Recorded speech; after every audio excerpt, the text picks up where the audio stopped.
Bonjour à toutes et à tous, on commence par la première valeur qui retient notre attention aujourd'hui avec Air France-KLM qui grimpe en bourse après son trafic de décembre. Après plusieurs mois de baisse du trafic, Air France-KLM a en effet réussi à renouer avec la croissance sur tous les marchés, y compris sur le marché asiatique, en hausse de 5,9% en décembre. Son trafic passager termine l'année en croissance de 4% avec un total de 93,44 millions de passagers transportés l'an dernier sur l'ensemble des compagnies du groupe, y compris la low-cost Transavia, un chiffre qui place Air France-KLM dans la moyenne européenne en termes de croissance et au 4e rang européen en nombre de passagers.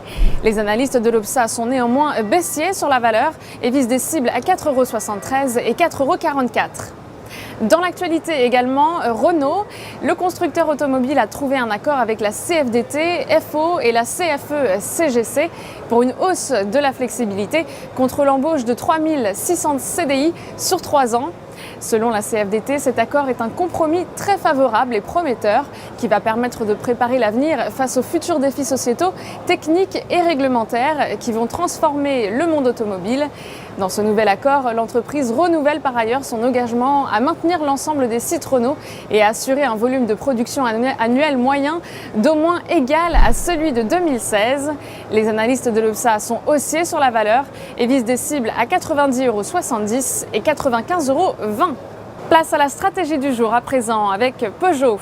Graphiquement, le titre est sorti à la hausse d'une courte phase de consolidation en place depuis début décembre.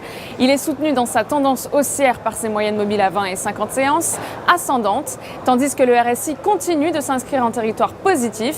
Au-dessus de 15,10 €, une poursuite de la progression est attendue en direction de 17,80 € et 19,70 €. Et afin d'appliquer sa stratégie, on peut se porter à l'achat du Varancol 65-71T émis par Unicredit, de prix d'exercice à 17,50 € et de date de maturité située au 14 juin 2017. Coup de projecteur aujourd'hui sur l'indice allemand DAX 30. L'indice est sorti à la hausse d'une phase de consolidation en place depuis juillet dernier. Au-dessus de 10 550 points, une nouvelle phase de progression est anticipée en direction des 11 800 points et des 12 050 points. Nous vous conseillons ainsi l'achat du certificat Leverage DAX DXL 5T émis par Unicredit, de maturité au 26 octobre 2018 et d'effet de levier 5. Ainsi, une variation de 1% de l'indice DAX 30 se traduira par une variation haussière ou baissière de 5% du produit. En direct depuis la bourse de New York, c'est Stéphanie Texé pour Trading Central. Excellente journée à tous.